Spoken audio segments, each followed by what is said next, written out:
The Lifestyle Show, presented by Selena Mackenzie. Now, Dr. Thomas Buchheit is a physician specialising in the use of regenerative and autobiologic therapies to treat joint and nerve pain. He's here to tell us about his book, which is called Healing Joints and Nerves, Immune Stimulation and the New Science of Regenerative Therapies. Welcome to the show, Dr. Thomas E. Buchheit. Well, thank you so much, Selena. It's a pleasure to be here. It's a pleasure to have you on the show. Can you explain to us exactly what you mean by regenerative therapies? Well, certainly. I would start by saying our bodies are really designed for self-repair. We know this inherently when we have a cut or a sprain or a fracture. There are certain immune systems that kick into gear that do that repair. And with regenerative medicine, it's really just a version of this. We're finding ways to turn on these healing systems that our bodies already contain. Part of the story, interestingly, revolves around inflammation and good inflammation. And that's a bit of a hard concept for some people to understand because we always think of inflammation as bad, right? And chronic inflammation is always bad. It destroys tissues and it causes chronic pain. But there is such a thing as good inflammation. Good inflammation is what heals us with a cut. Good inflammation is what makes us stronger with exercise. And good inflammation and that immune stimulation that occurs is really the foundation of regenerative therapies. And so that's kind of the basis of the book, how we kind of approach it from the setting of the immune system. Yeah, I suppose in layman's terms, if you want to become immune to the flu, for example, you'd have the flu jab, which might have a little bit of the flu in it, and that's how your immune system works. But I suppose it makes sense that it should work with other parts of the body.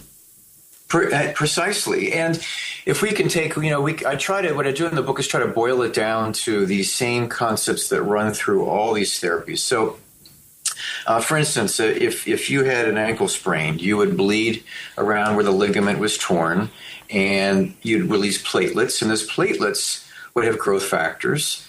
They would pull in these white blood cells, these immune cells, and that, if it's strong enough, would start a cascade of healing. That cascade can be reproduced with things like platelet-rich plasma, or PRP. Some people know of that therapy. It's also reproduced in a robust way with therapy called autologous conditioned serum. Some people know of this as the Regenerati program that I offer, and a lot of athletes fly to Germany for a lot of professional athletes in the United States fly over there. And these are all basically ways of turning on these inflammation on immune-based systems that really kind of restart and reignite a healing cascade. And so that's kind of the fun thing about it is it really, regenerative medicine is easier to understand once we look at it from kind of through this lens of the immune system. And even stem cells, for instance, stem cells don't grow new tissues. They also kind of reignite part of the immune cascade. So that's what the book is really about. Okay, so you mentioned platelet-rich plasma, or PRP. Is that where you inject someone's own blood back into them once it's been, cleaned or sorted or whatever you do with it? That's precisely it. You've got it. So we take blood out and we spin it down and you separate out parts of the plasma that have a lot of the platelets in there. People know of platelets because they help us clot, right? They form a clot and they keep us from bleeding. Platelets also contain very large quantities of growth factors that really jumpstart this healing cascade. So PRP is really taking those platelets out and activating those platelets to begin this healing process. It's a way of kind of taking a stalled immune or stalled healing response and restarting it.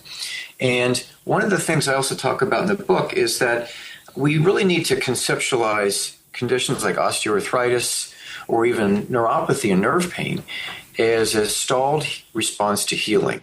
Osteoarthritis is really more of a chronic wound. It's not an inflammatory condition where we can suppress inflammation. It's a chronic wound that we really need to restart that healing cascade. There are a lot of studies now that are really supporting these, and I go into a lot of the studies in the book as well. For instance, we commonly use anti-inflammatories and steroid injections and these other therapies to treat osteoarthritis, to treat these other painful conditions. But interestingly, those offer short-term relief, but the recurrent use of anti-inflammatories and the recurrent use of steroid injections can actually impair our natural healing response. And that's been shown now in several studies that show actually worsened osteoarthritis in patients who have had multiple steroid injections, worsened chronic pain in those who take chronic anti-inflammatories.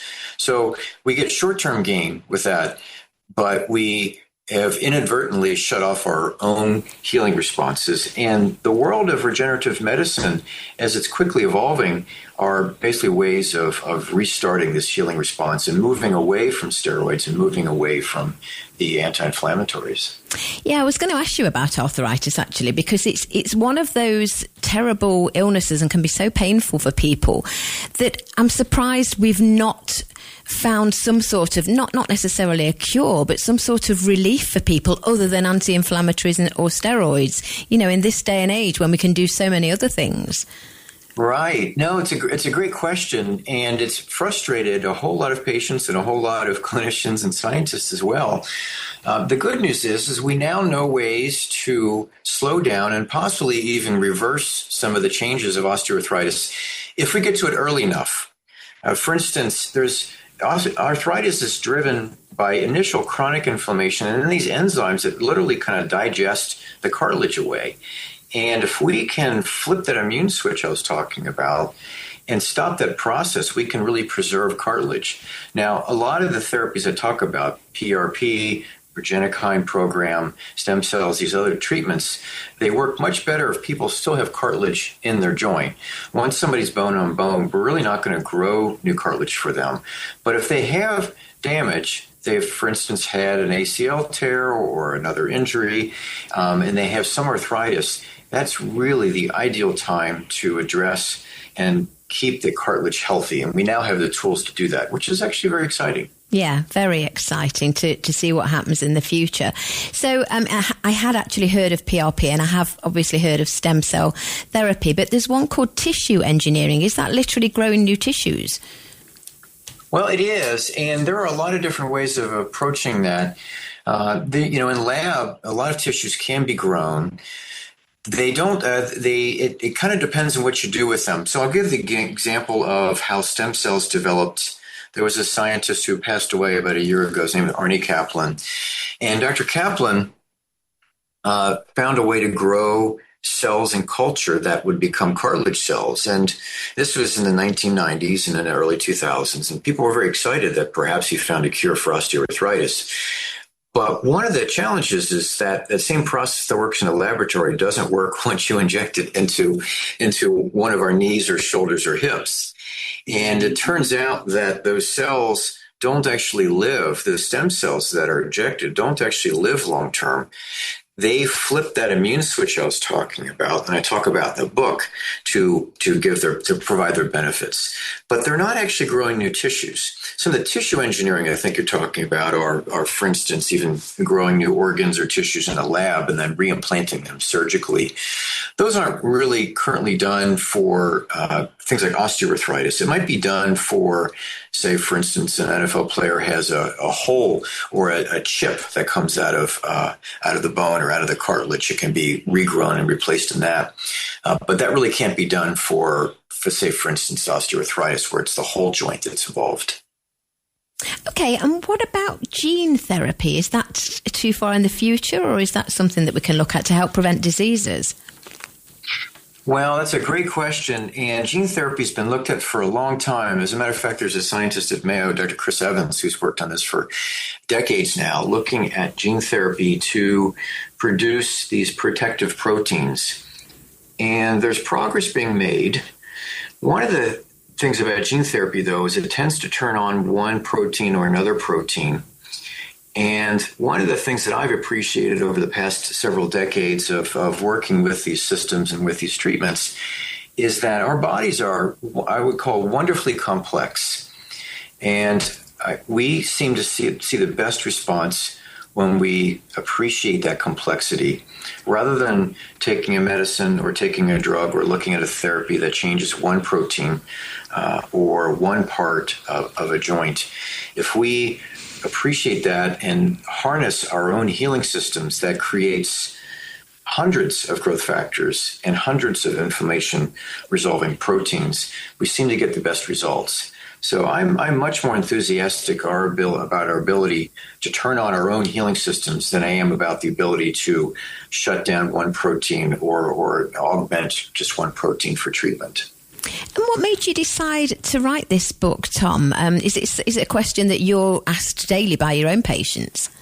That's exactly it. People were asking me wonderful questions of things like, is there something that can preserve cartilage? Well, how does PRP work? How does stem cells work? And I couldn't answer their questions in the detail that I felt like they deserved. And so I started writing it. I started writing it actually almost 7 years ago. It took me over 6 years to write it. Wow. And the fun part was that the field advanced remarkably during the time I was writing it. So many of the questions I started with 6 to 7 years ago were actually answered during the process of writing it, which was great. And that includes some research that I did with colleagues at Duke and colleagues in Dusseldorf and McGill. We've done some of this research as well, explaining how these therapies actually work.